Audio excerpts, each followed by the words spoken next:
Okay, my dear students, now we are going to discuss about cainter GST amendments, which are going to be applicable for January 2025. But in this material, based on the statutory updates of ICAI, we just made this particular material. It is a cumulative one, that means not only exclusively between the previous September attempt and January attempt, whatever the latest amendments up to I think 6 months to 9 months was incorporated by ICAI. Therefore, even though some points or some amendments are already incorporated in the material, but in order to make all the amendments at one place, we just made this particular material. So don't be confused, sir. Some points are there in our material already now. Yes, while preparing the material, up to which extent the amendments were there at that time, we already incorporated that one. So that's why it is a cumulative one, you need to remember.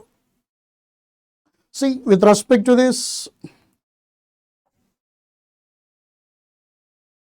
January 2025. Before 6 months, I think generally with respect to CA insured, if at all in olden days only 2 attempts were there, then with respect to November attempt up to April 30th, May, what are the amendments that are there, they are applicable. And with respect to May attempt up to October 31st, what are the amendments that are there that will be applicable. In the same way, with respect to January 2025 attempt up to June 30th, whatever amendments that are there, all those amendments are going to be applicable to you. Okay.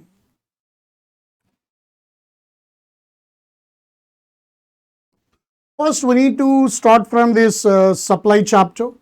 The cumulative amendments, I already told you. Some amendments may be there in your material. The first amendment in supply chapter will be in relation to Schedule 3. That means what is this Schedule 3 deals with? 7 subsection 2, negative list of GST. That is, the activities that are neither the supply of the goods nor the supply of service.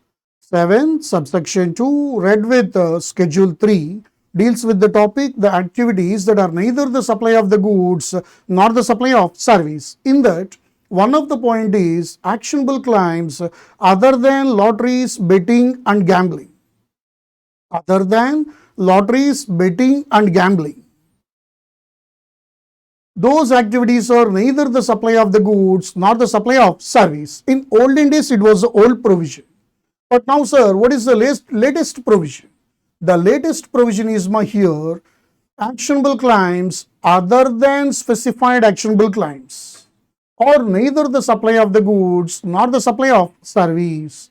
And they defined what is meant by this specified actionable claim also. In olden days, only 3 points are there: betting, gambling and lotteries.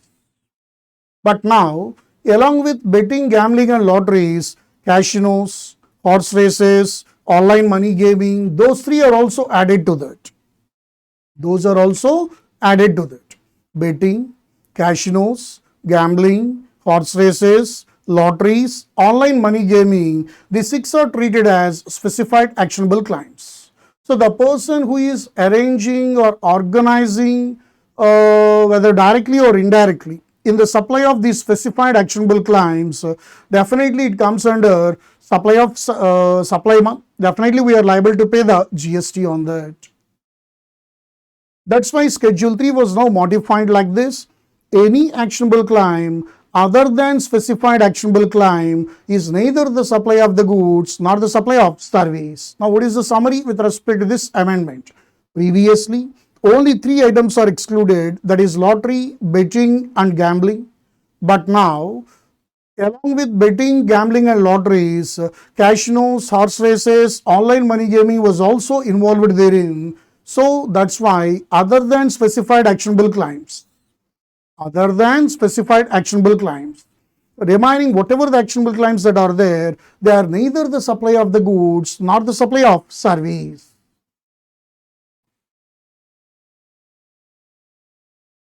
Now the second point is supply of food and beverages at cinema halls. That means with respect to movie theaters, with respect to movie theaters. If you buy the snacks or any other food items in the theater premises, whether it amounts to a composite or mixed supply of, that means as a bundle, section 8 is applicable, and the tax rate of movie theater, that means exhibiting the movie, is applicable, or the restaurant rate is there, now that is 5% generally, that will be applicable, is the circular here. The point is here, if the food and beverages which are supplied in the cinema hall, they are supplied as a independent one or as a part of exclusively food item supplying service. In those two cases, it will be treated as restaurant service only. Let's say if you went to a movie theater and you purchased a combo ticket. You purchased a combo ticket like movie ticket with popcorn, movie ticket with Coke. In those cases, it will be covered under section 8. And it can be a mixed supply. In those cases, definitely the exhibition rate will be applicable, that is 12 or 18%. But in that movie theater, only ticket is purchased, and later on, in the movie theater, only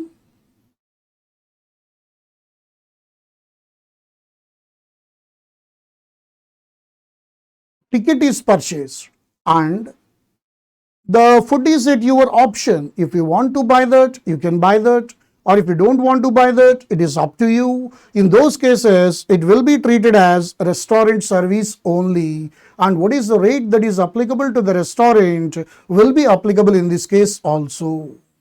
See, where the sale of ticket and food and beverages are clubbed together, in those cases, what is the rate that is applicable to exhibition of cinema, that one will be applicable. So that is the point one need to remember.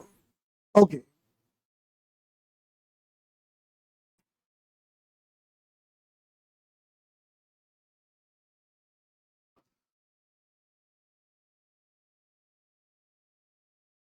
So the next clarification is here with respect to the spare parts that are supplied during the warranty period, whether GST is payable or not. Based on that, this particular clarification was issued.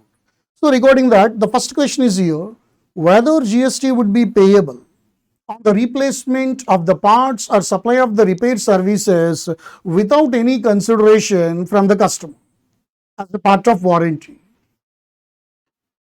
That means already the supplier free was there in free warranty period. Any problems occurred to that particular product which he purchased, and he just went to that particular, what we can say, the service center, and got the repair or replacement, whatever the thing that is, without paying any consideration. In that case, whether GST is leviable on that particular transaction is not, is a question here. With respect to that, if nothing was charged from the customer,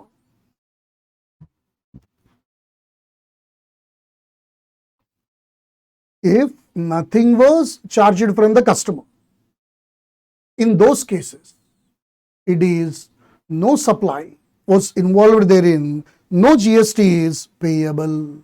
When this concept of no GST is payable applicable, ma? When there was any replacement or service was done and no consideration is charged from this, what we can say, the customer. In those cases, there is no need to pay any GST. Why, sir? Technically, while purchasing the product itself, the warranty charges are included in that. Therefore, once already GST was paid, inclusive of these warranty charges, if at all you are able to recollect your 15 subsection 2, inclusions in value of supply, inclusions in value of supply, then what will happen, ma? In that, one of the point is incidental expenses up to the stage of delivery is includable. In those items, warranty charges will also be there. Then while making the original supply of the goods, that original supply will itself includes The original supply will itself includes this particular, what we can say, the value of warranty also, warranty charges also. Therefore, again, when that particular warranty service was availed, there is no need to pay any GST. See, the value of original supply includes the cost of replacement and repair charges. Therefore, no GST is payable. But sometimes, even though it was there in warranty, conditions apply now. Because if at all damage was done due to the negligence of the customer, or any, say for example with respect to mobile, any water damage that occurs, in those cases warranty will not be applicable even though it is there in the warranty. In those cases definitely some amount will be charged from the customer. In those cases, what is the position, sir? I already told you GST is not payable when nothing was collected from the customer. If customer needs to pay anything, definitely it comes under supply of service and we are liable to pay the GST. However, any consideration is charged by the manufacturer, definitely GST is payable. That's why if no consideration is charged, then only there is no GST needed to be paid. But when any consideration is charged, definitely we are liable to pay the GST on that. That is the point one need to remember. Okay. Now, second situation. Whether GST would be payable on the replacement of the parts or repair service provided by the distributor without any consideration from the customer as a part of warranty on behalf of the manufacturer. Point remains the same, because here we are talking about the relation between the customer and the distributor. If distributor charges something, then definitely we are liable to pay the GST. What is the difference between them? The first point is saying that manufacturer to customer. Manufacturer to customer. Second point is here distributor to customer. Whether it is manufacturer to customer or distributor to customer, if there is no consideration involved in that particular transaction, definitely no GST is payable. When any consideration is charged, definitely GST is payable. Definitely GST is payable. That is the point. The point A covers manufacturer to the customer, and this point B covers distributor or the service center to the customer. In both cases, until the consideration is charged, no GST is payable. Now the next point is here. Sir, in the above scenario, whether the distributor provides replacements of the parts to the customer as a part of warranty on behalf of the manufacturer, whether any supply is involved between the distributor and the manufacturer. Simply the point is here, previous two cases covers, first case manufacturer to customer, second case covers distributor to the customer. Now they are asking about, is there any supply that was involved between distributor and the manufacturer? Here there are four possible circumstances. The first circumstances is here, the distributor replaced the part to the customer, whether using his own stock or it may be purchased from some third party, and consideration, that means the value of the spare parts that was replaced was reimbursed by the manufacturer, definitely consideration was involved therein, GST would be payable. What is the first possible circumstances, Distributor uses his own goods or uses the goods which are procured from the third party, and later on the amount or the consideration is received from this manufacturer, then definitely it is a supply by the distributor to the manufacturer and GST is payable. Second possible circumstances. Once the customer takes the product to the distributor or the service provider, and the distributor raised the request with the manufacturer, sir, this customer is asking for this particular spare part, please send us that particular requested spare part. He made a requisition to the manufacturer, and manufacturer actually sent that particular spare part then there is no supply of spare part between manufacturer and the distributor. What is the second possible circumstances, ma? Instead of using his own stock or instead of purchasing it from the outside party, simply raised the request to the manufacturer, and manufacturer sent the spare part to this distributor to replace it. In those cases, no consideration was involved therein technically, therefore no GST is payable.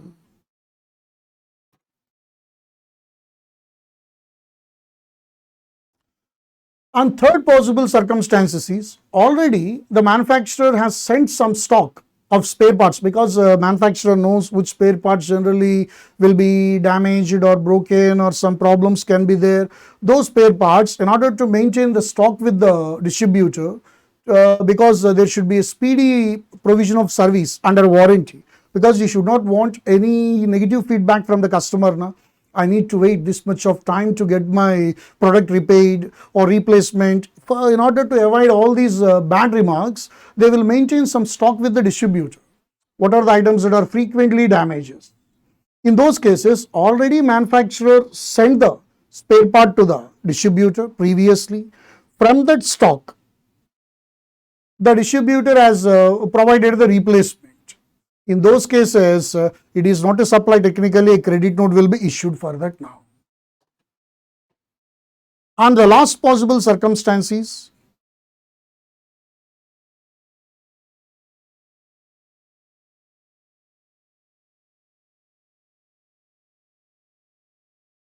that particular distributor is having his own goods or stock with him in order to provide the service. In third case, manufacturer send that spare parts already to the distributor, then a credit note is sufficient. But whereas in the fourth circumstances, the distributor is already having the material with him, already having the spare parts with him, even though they are not supplied in advance. He used his own stock to make the replacement to the customer, later on raised the request for that particular part from the manufacturer. In those cases, the manufacturer, what he will do, ma? The manufacturer now will send the required spare part to this distributor. In those cases, he will issue under DC in a delivery challan, because whenever there is a physical movement of the goods other than supply, a DC will be issued. Na?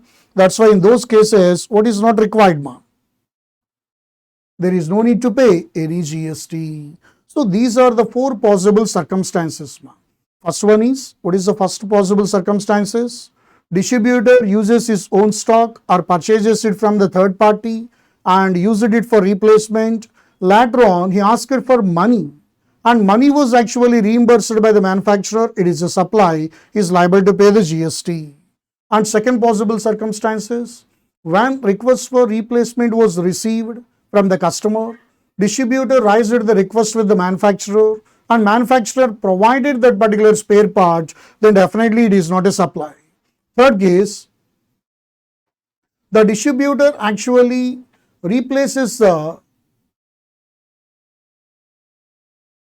spare part that is required under replacement or the warranty period, then from the stock already sent by the manufacturer,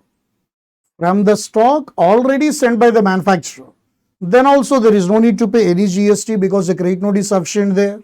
And fourth one is, distributor uses his own stock to replace the product in the warranty period. Later on made a request for that spare part and it was sent by this particular manufacturer under DC, definitely then also there is no need to pay any GST. So these are the possible circumstances, ma. Based on that, definitely the GST is payable in one case and in rest of the three cases, there is no need to pay any GST.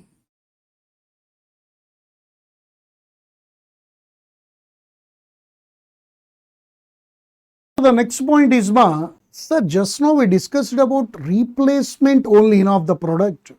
Now the question is here, apart from replacement, some repair service is also provided by the distributor to the customer on behalf of the manufacturer, and nothing was collected from the customer, but the amount was reimbursed by the manufacturer, then is it a supply between distributor and the manufacturer is another question.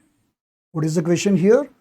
Apart from replacement of the parts, any repair service was provided by the distributor to the customer without any consideration from the customer, but he receives consideration from the manufacturer.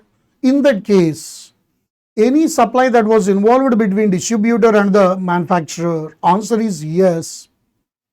When the consideration was received from that manufacturer, in those cases, it is a supply of service by the distributor and the manufacturer who is the recipient. On that particular transaction, definitely GST is payable.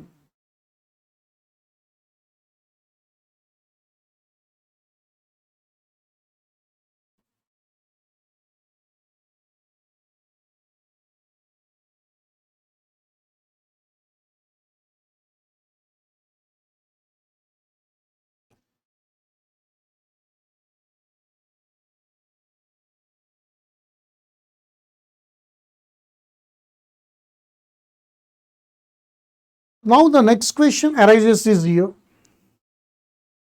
Sometimes the company offers extended warranty services to the customer before expiry of this standard warranty. In those cases, what is the position? Let's take the example with respect to IFB washing machine. First 1 year or something the warranty will be there. If you want to extend that, there can be another 3 years extended warranty, for example. In those cases, once, that means when this extended warranty will be given, sometimes at the time of original supply and later on before the expiry of that standard warranty period. In that case, that extended warranty consideration is taxable as a supply of the goods or a supply of service is the question here. The point is, when that particular extended warranty was offered, sometimes at the purchase of the product itself, extended warranty services were provided. In those cases, it comes under composite supply, and what is the principal supply? That one will be treated as here. Here the principal supply is supply of the goods only. Therefore, what is the position, ma? In those cases, what is the rate that is applicable to the supply of the goods? That one will be applicable for this extended warranty charges also. But later on, it was not provided at the time of purchase of the product. It was offered later on before the expiry of standard warranty period. Then it is a separate activity from the supply of the goods. It will be treated as supply of service. It will be treated as supply of service, and definitely the person is liable to pay the GST by treating it as a supply of service only.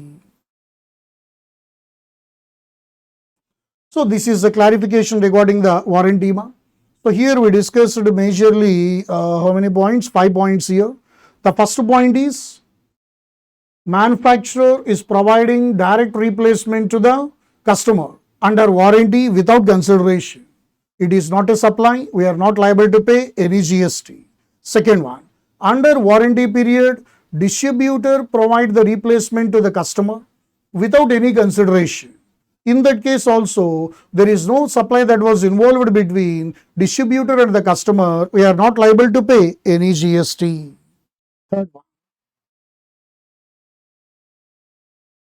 distributor provides the replacement of the part. In that case, there can be any supply between the distributor and the manufacturer.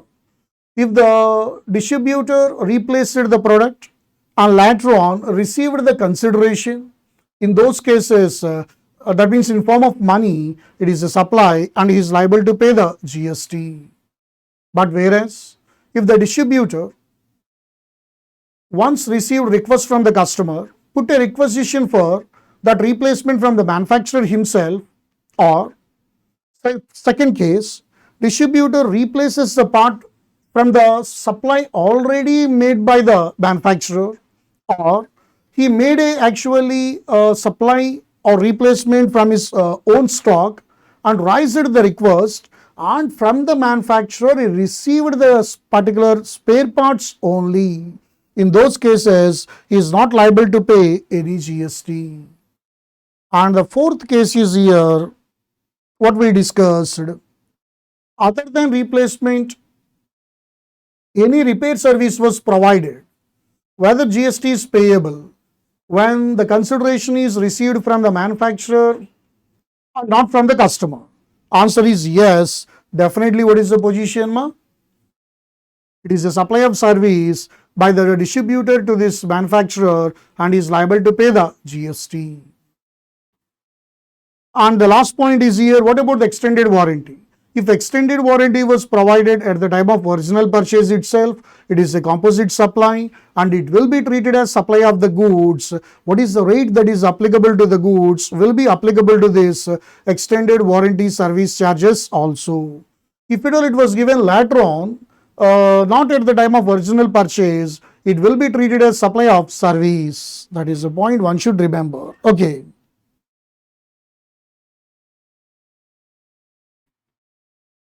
Next point is clarification on the taxability of the shares held in a subsidiary company by the holding company. What is meant by holding and subsidiary? Where more than 50% of either share capital or voting power was there with one company, the company who is having that voting power or the shares is known as holding company. In which company it is having that will be treated as subsidiary company. The question is here, the shares held by the holding in the subsidiary is taxable. Answer is no, because it is a transaction which is purely in terms of securities. Securities are neither the goods nor the service. Therefore, the shares held by the holding company in the subsidiary is neither the supply of the goods or nor the supply of service. Therefore, it can't be a supply and we are not liable to pay any GST on it. Okay.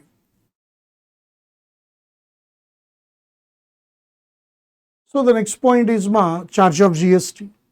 So, with respect to charge of GST, what are the amendments we are going to discuss now? Generally, the supply of services by the director to the company is covered under RCM and the company is liable to pay the GST. Already we know that.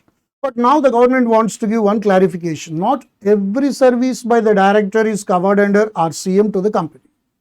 If the director has done anything in his personal capacity, in those cases FCM is applicable. Director himself is liable to pay the GST on that.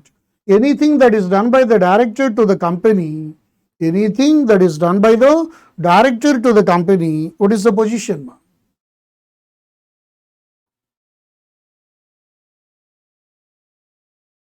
In the official capacity, then definitely it comes under RCM. Let's say any immovable property was there of this director. It was given to the company to give it as a rent-free accommodation. In that case, it is not the director function to give the property on a rental basis to the company. In those cases, this transaction was done in his personal capacity. If the transaction was done in his personal capacity, definitely RCM will not be applicable. Instead of that, FCM will be applicable. See, taxes on the services supplied by the director in his personal capacity to the company or the body corporate, then tax is not payable under RCM. Only the tax is payable under FCM. And another amendment is services of Ministry of Railways are excluded from RCM. That means, for example, any premises that belongs to this particular railway department, let's say one vacant land was there, it was given on a rental basis to a telecom company to establish a, what we can say, cell phone tower. It comes under renting of immovable property. Those cases are now excluded from RCM because any service that is provided to government or government departments, definitely it can be covered under RCM. So, Railway Ministry comes under government only. Generally, RCM is applicable, but whereas if the Ministry of Railways provides any services to anybody, then in those cases, it is not taxable under RCM, it is taxable under FCM. Next one. Tax on passenger transportation services by omnibus. I think this point already we discussed in the classroom. 9 subsection 5. What does 9 subsection 5 deals with? 9 subsection 5 deals with where ECO, e-commerce operator, is liable to pay the GST. Where the e-commerce operator is liable to pay the GST. Generally, what are the cases that are covered under 9(5)? Transportation of passengers, hotel accommodation, housekeeping services, food aggregators like Zomato or Swiggy. These 4 are covered under 9(5) ECU. In that first point is with respect to transportation of passengers, whether the supplier is registered or unregistered, in both cases, ECO is liable to pay the GST. We know that point. But now, they just made the amendment that if the supplier of that particular passenger transportation, the vehicle is omnibus, then with respect to that omnibus, if the supplier is a company, supplier will pay the GST. If the supplier is other than company, then ECO is liable to pay the GST. If the supplier is company, supplier will pay the GST. And if the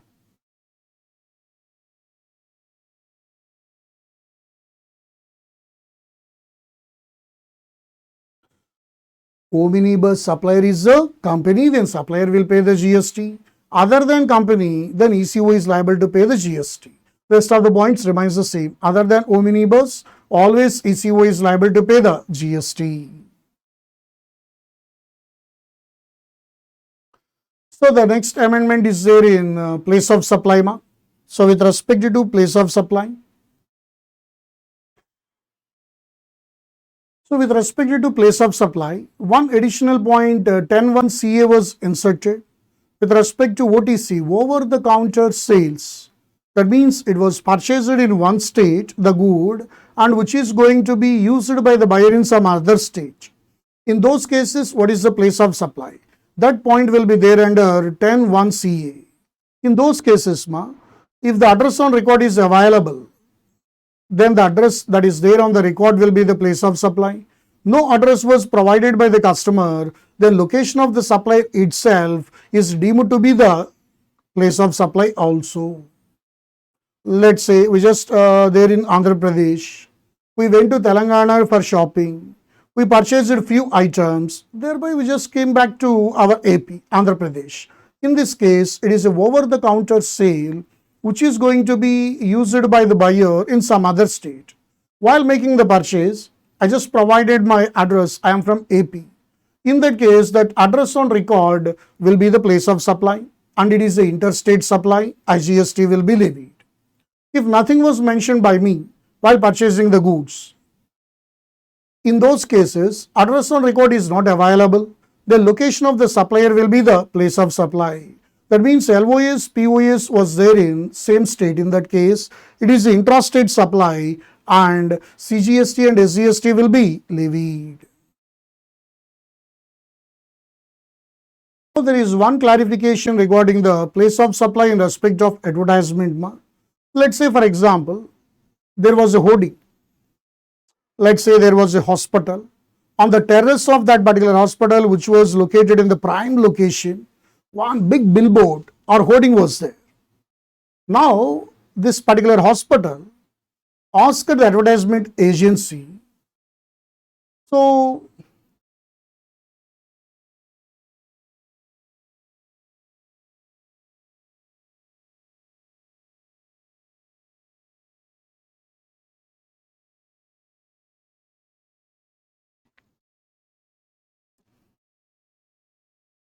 let's say there was that particular hoarding was given to some advertisement agency to put their ads because it was there in prime location. In that case, it comes under advertisement service or not is the question. No, it will not come under advertisement service. It comes under renting of immovable property. That means 12 subsection 3 will come into scene. As per 12.3, what is the place of supply? Location of the immovable property. That means where that particular hoarding was situated, that place will be the POS. This is the first clarification.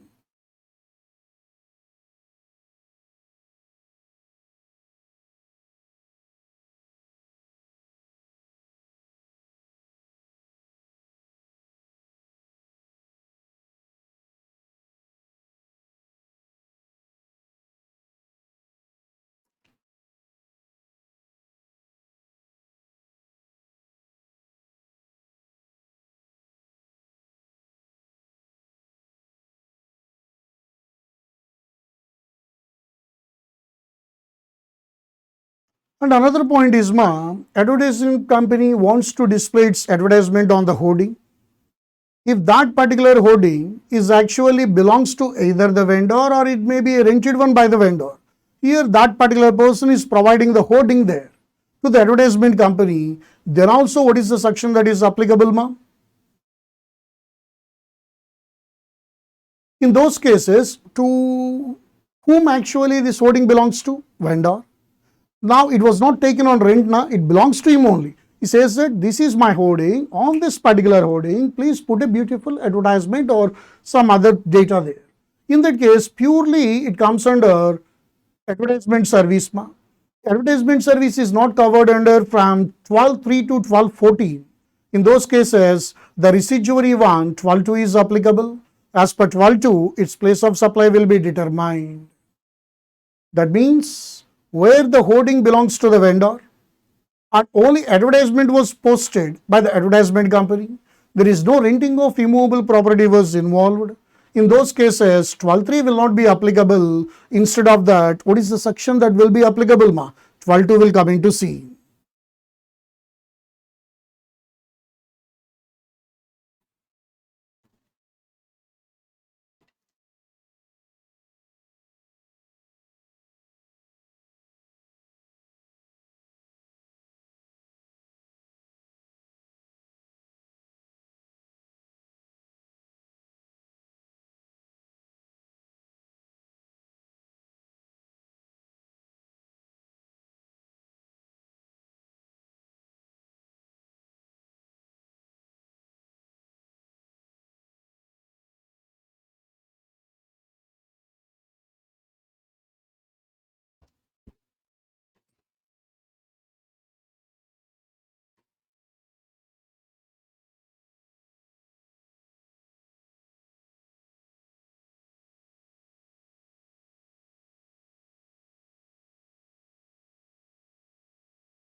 Okay, ma'am. Sometimes here the clarification is we may purchase a product from Amazon. While purchasing the goods from Amazon, you may see two things. One is billing address, second one is address of delivery. Sometimes what happens is billing address will be in one state, but whereas the goods are going to be delivered in some other state. In that case, what is the position? What should be taken as place of supply? The billing address should be taken or address of delivery must be taken? That is the question, the particular clarification here addresses. Here the point is, while billing address is different from address of delivery, then address of delivery will be the address of the recipient for the determination of place of supply. Billing address is immaterial, then what is the address of delivery that was there? That address of delivery will be the place of supply. Based on that, the place of supply will be determined.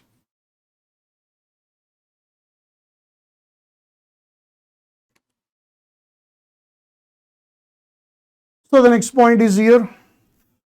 Already told you, the services that are provided by the Ministry of Railways are excluded from RCM, that taxable under FCM, because the services provided by the Ministry of Railways is no more considered as the services provided by the government. If at all it is treated as services provided by the government, then it can be covered under RCM. But here, now Ministry of Railways services are excluded from the services that are provided by the government. That's why no exemption will be there. It is fully taxable under FCM.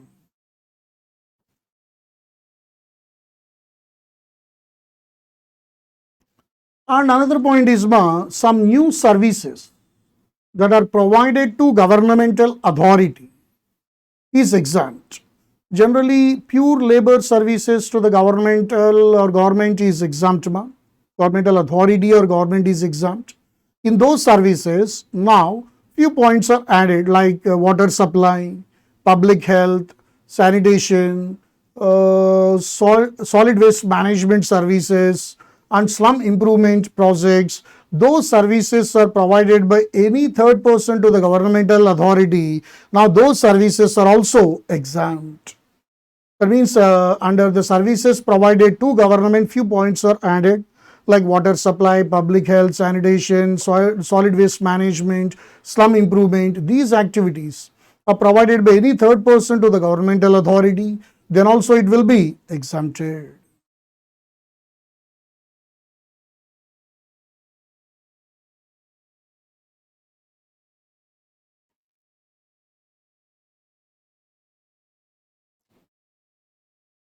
So the next point is here, the clarification on the time of supply in respect of supply of services of construction of the road or its maintenance or its building of those highways to the NHAI, that means National Highways Authority of India. What is the time of supply is the question here. Generally, with respect to hybrid annuity model, generally the government will pay the amount in installments to that particular person who is constructing that particular road or who is actually what we can say maintaining or operating that particular highways. In those cases, what is the time of supply? The time of supply for this particular of whether the construction portion it is as well as the operation and maintenance portion it is, what is the time of supply? Date of invoice or date of payment, whichever is earlier, when if invoice is issued within the prescribed time limit as per the law. That means on or before the event is completed, invoice is needed to be issued, like that it will be there now. In those cases, if invoice is issued within the prescribed time limit as per the law, in those cases, what is the time of supply? Date of invoice or date of payment, whichever is earlier. Sir, if invoice is not issued within the prescribed time limit, then what is the time of supply? The time of supply will be in those cases the due date of payment as per the contract, simply the date of provision of contract, the date of provision of service, or the date of payment, whichever is earlier. If invoice is issued within the prescribed time limit, then date of invoice or date of payment, whichever is earlier. If invoice is not issued within the prescribed time limit, then date of complete provision of service or date of payment, whichever is earlier. If the installment, generally the amount is going to be paid in installments now by the government. In those cases, what is the interest component that is there? That interest is also includable in the taxable value. That means because he is receiving in installments now, while he is receiving the amount in installment, some interest element may also be involved therein. In those cases, the interest element is includable or not? Yes, interest income must be added to the taxable value. This is the clarification regarding the time of supply there with respect to the projects in relation to NHAI.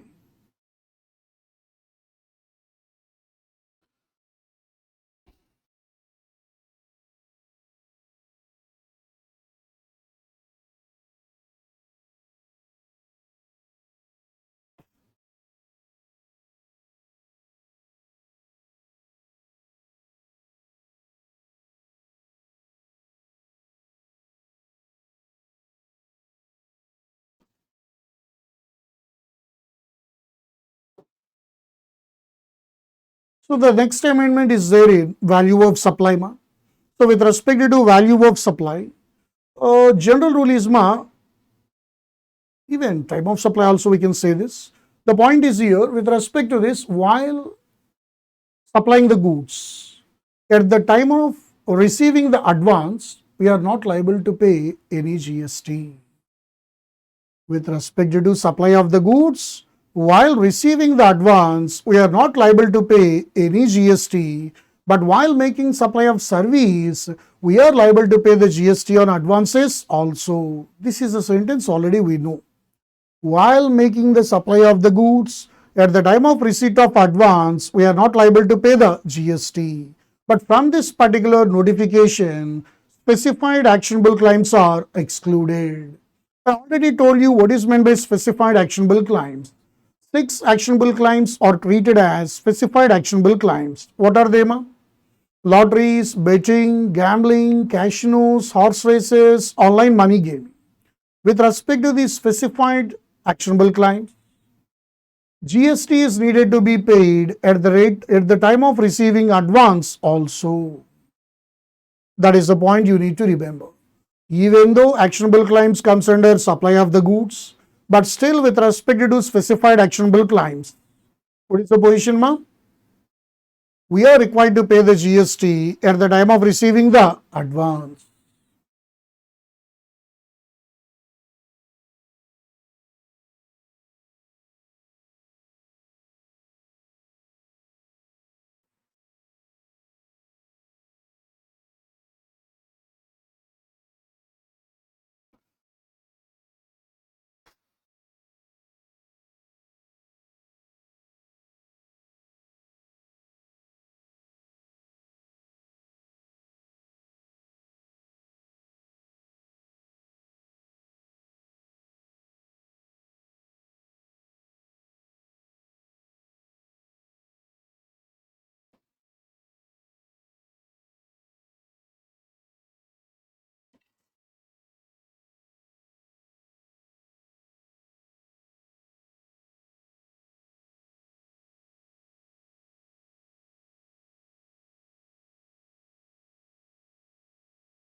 So the next clarification is also regarding the warranty services, ma'am.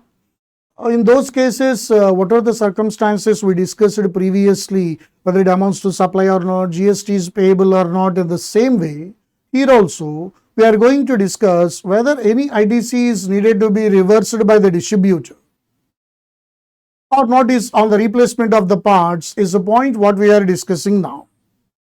So if the distributor replaces the parts to the customer under the warranty period, either using his own stock or purchased from the third party, thereby issuing tax invoice to the manufacturer and manufacturer pays the amount. In those cases, definitely it is nothing but a supply by the distributor to the manufacturer, and a tax invoice is also there. Based on that particular tax invoice, the manufacturer can claim the ITC of those goods. In the same way, there is output tax payable. Therefore, there is no need to reverse the ITC by this distributor for the items that are used for what we call it as warranty period. Okay. And second one, manufacturer is providing the parts to the distributor for replacement without any separate consideration charged. In this case, is there any GST payable? No GST is payable because no consideration was involved therein, and there is no reversal of ITC by the manufacturer because the amount was already included in the original purchase. Therefore, there is no need to reverse any ITC by the distributor there, neither by this manufacturer.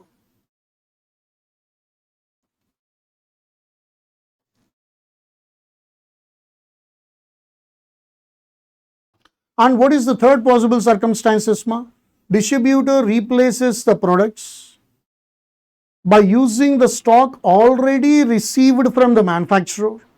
In those cases, manufacturer will issue a credit note for that. In those cases, the distributor need to reverse the ITC.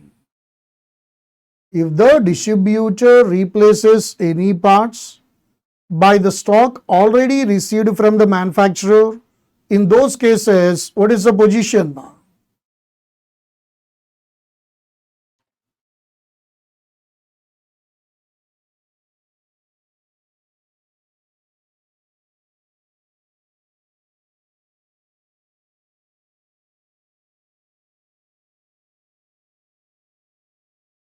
In those cases, when the manufacturer issues the credit note, they need to adjust the tax liability. That means the distributor needs to reverse the ITC.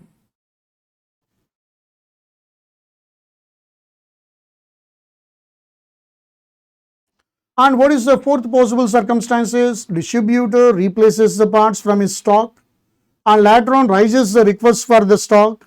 Then the manufacturer is sending the stock to this particular person. At that time, he should only delivery challan. In those cases, no GST is payable on the replacement as well as no reversal is also required.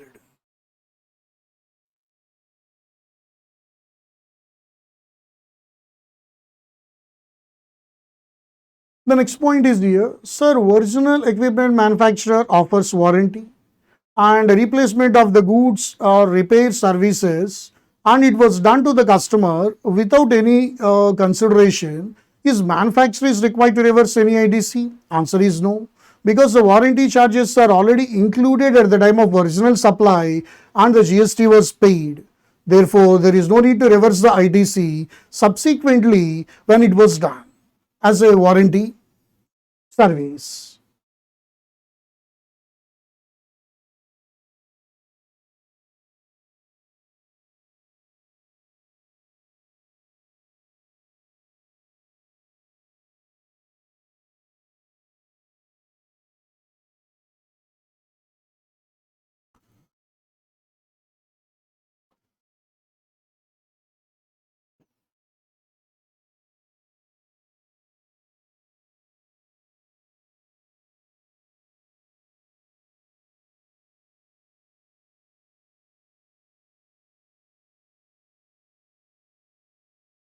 So, the last possible circumstance is distributor provides a repair service, not replacement, repair service to the customer and charges the amount to the manufacturer. In that case, any what is it a supply of service? Already we discussed that. Yes, it is a supply of service and GST is payable. Whatever the GST that is paid by the manufacturer for the service that is received from the distributor, definitely manufacturer can claim the ITC. Definitely the manufacturer can claim the IDC. That is the point. Okay.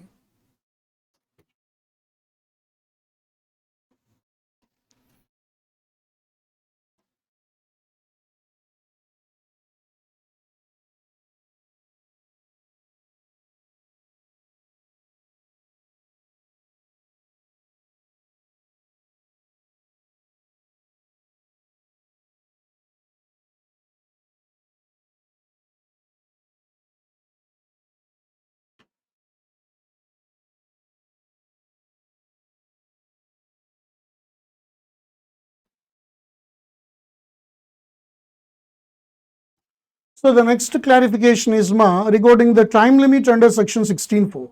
That means what is 16.4 deals with? The maximum time limit based on which the recipient can claim the ITC.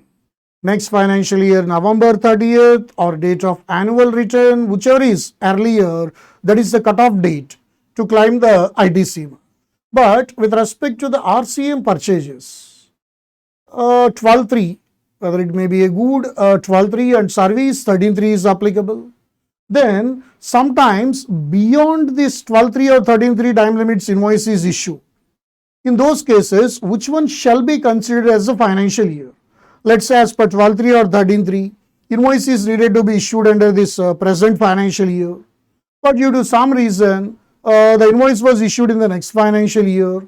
Then from which date? That means invoice must be considered in the present financial year based the time 16.4 time limit, or based on the invoice when it was issued, that is with respect to this next financial year. What now the amendment is saying, that clarification is saying that what is the statutory time limit as per 12.3 or 13.3? Those time limits, those financial years must be considered for computing the time limit under section 16.4, and along with that, penal consequences will also be there on the person who did not issue the invoices within the prescribed time limits as per section 122.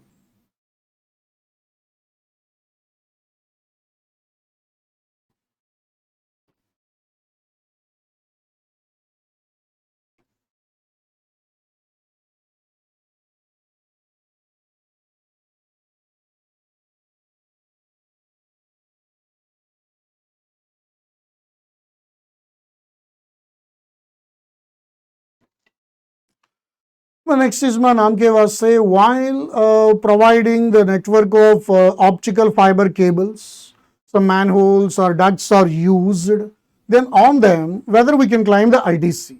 Here cell phone towers are actually not planted machinery, therefore we cannot claim the ITC.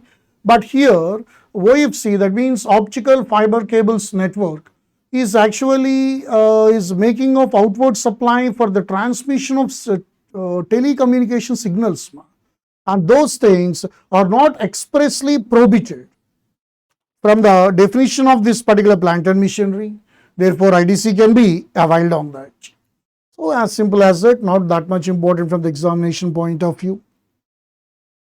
Next chapter is registration. We need to see the amendments in relation to this registration topic.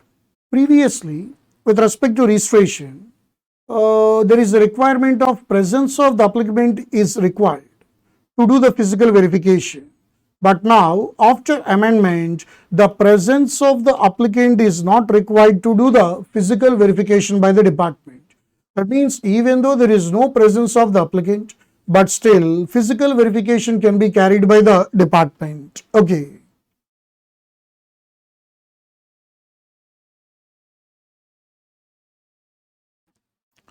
Sometimes RC was granted, registration certificate was granted, but later on due to some reason, the department wants to do the physical verification. Is it possible to do so? Yes.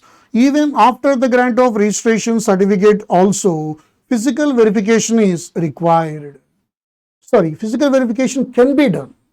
Sir, in that case, what is the time limit to upload the details like photographs and reports? Within 15 days, following the date of such verification, the report must be uploaded by the concerned officer. Sir, if the physical verification was carried on before the grant of RC, in that case, what is the time limit to upload those details? Then before grant of RC, what is the time period? That is 30 days now. From the date of application, within 30 days, RC must be granted at least 5 days before. That means within 25 days from the date of proper application, you are required to upload the details by the concerned departmental officer who has done this physical verification. Already you know these two things, they are incorporated in the material.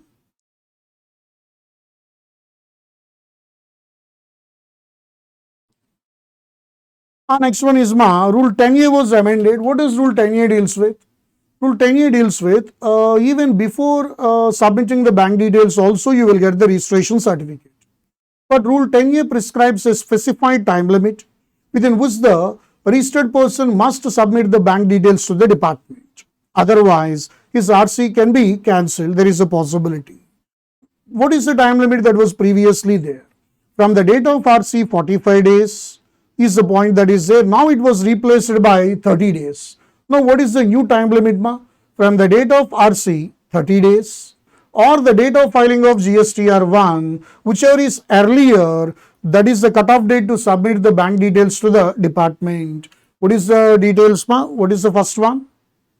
From the date of RC within 30 days or the date of filing of first GSTR1, whichever is earlier, that is the cutoff date to submit the bank details to the department.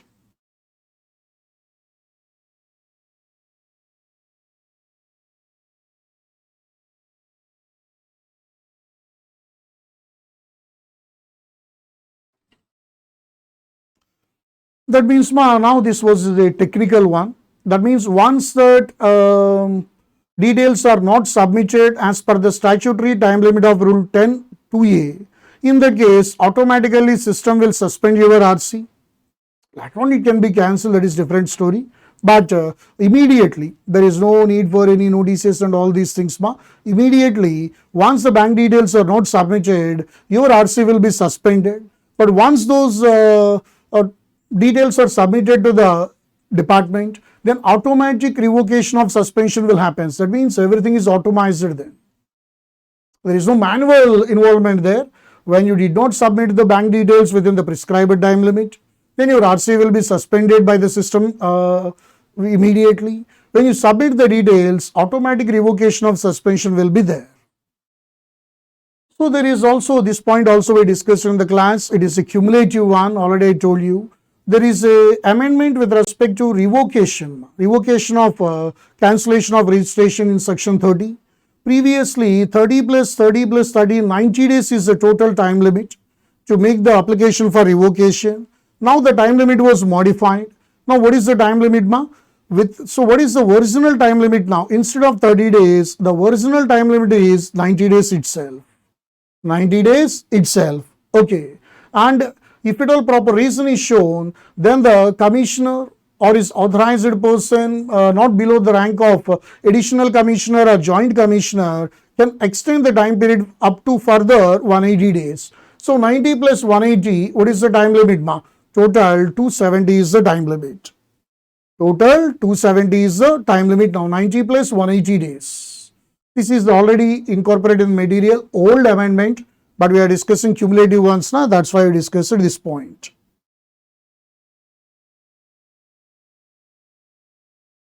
So the now next point is, nowadays online money gaming was actually incorporated in compulsory registration. But in order to get the registration, generally PAN is mandatory, except this NRDP. So that's why this online money gaming service providers who is providing the services from outside India is excluded from submitting their PAN number for the sake of registration. Without PAN also, they will get the registration. That is a point you need to remember. Okay.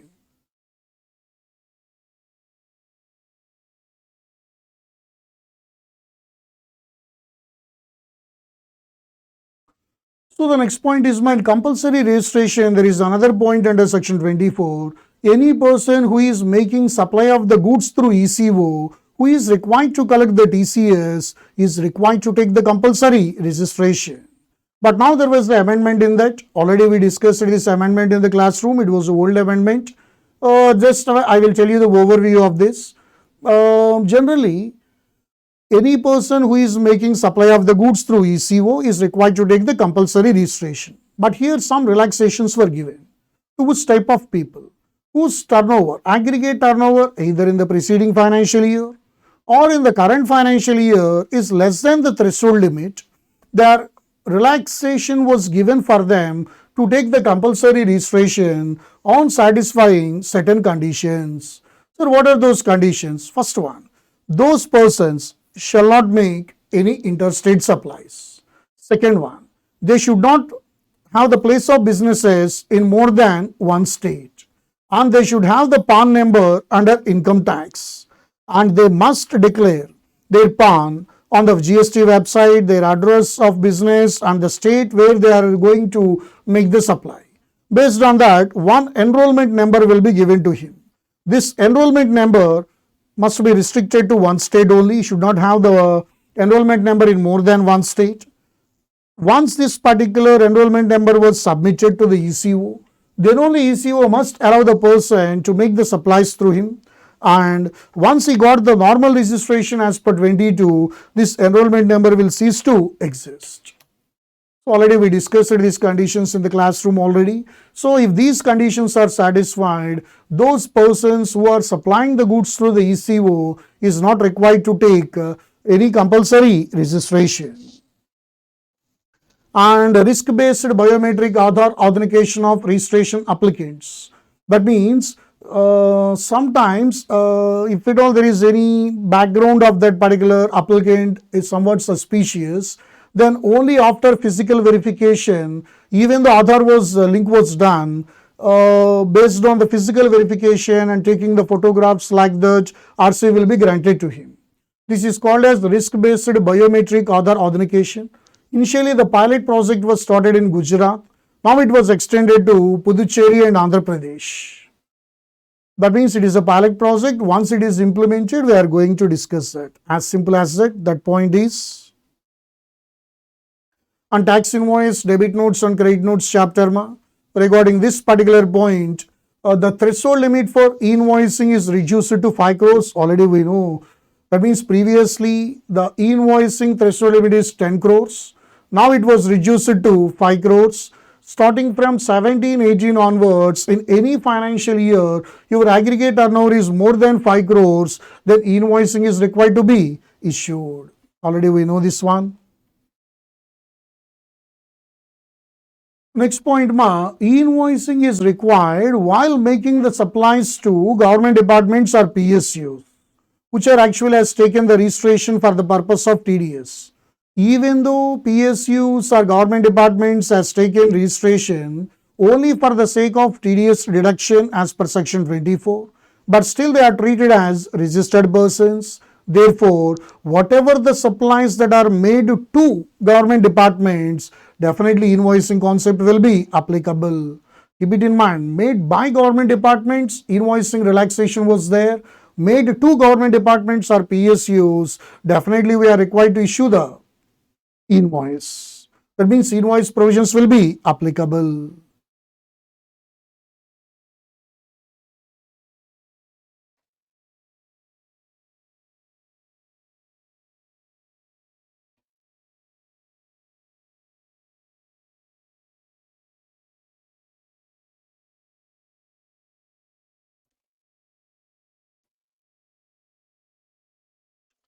So the point is, my next one is charging of interest as per section 50 on the wrong availment of ITC. Some two clarifications were issued here, already we know them. The point is, let's say we have taken the wrong availment of IGST. Then what is the logic there generally? When that particular wrongly availed ITC was utilized, then only interest is needed to be paid. What is meant by the word utilization? The month closing balance in which how much amount you wrongly availed ITC that was there. Let's say some 50,000. When your closing ITC balance actually will fall below that 50,000, then only it is deemed that wrong utilization of ITC was done. How much is the shortfall? Let's say 40,000 is the closing balance now. What is the difference there? 50,000 minus 40,000, 10,000 is deemed to be the wrongly utilized ITC. Then on that 10,000 as per section 50, you are liable to pay the interest at the rate of 18% per annum. Okay.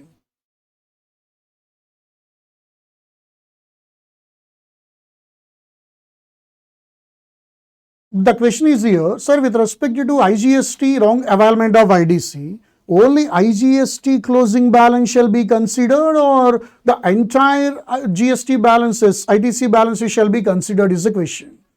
Say you have taken a 50,000 wrong availment of ITC. Then the closing balance of IGST only will be considered or entire GST's ITC balance will be considered. The entire GST ITC balances falls below 50,000, then only it is deemed that IGST wrongly availed ITC was utilized. So, say for example, IGST ITC falls below 50,000, it is 40. But whereas the CGST, SGST, UTGST and IGST, by adding all these four, it is more than 50. In those cases, it is not deemed that wrongly utilized and no interest is needed to be paid. So for seeing whether a wrong utilization of IGST ITC was there, not only the IGST closing balance of ITC, remaining GST balances, ITC balances shall also be considered. Another doubt, sir, GST compensation cess balance shall also be included therein? Answer is no. The ITC of compensation cess will not be considered while making the computation of the total GST balance. Okay. These two are the amendments there. So the next point is here with respect to TCS. That means CCO, after deducting the TDS, you need to file the GSTR 8 na. In this GSTR 8, whatever the data that is there, definitely what is the position ma? In that suppliers data will be there na. So government issued a clarification that only the registered suppliers who are there, those details must be given in that GSTR 8 ma. Any unregistered person's details need not be furnished. That's as simple as that.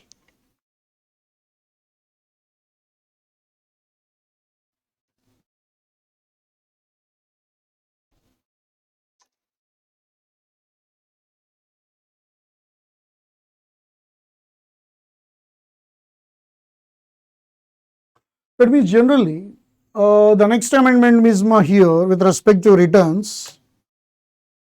In some cases, the supplier is actually blocked from filing this GSTR 1. Blocked from filing this particular GSTR 1. Now, two additional points were there. That means if previous month GSTR 3B was not filed, previous month GSTR 1 was not filed, like that few points are there now. Here two additional points are there. The first point is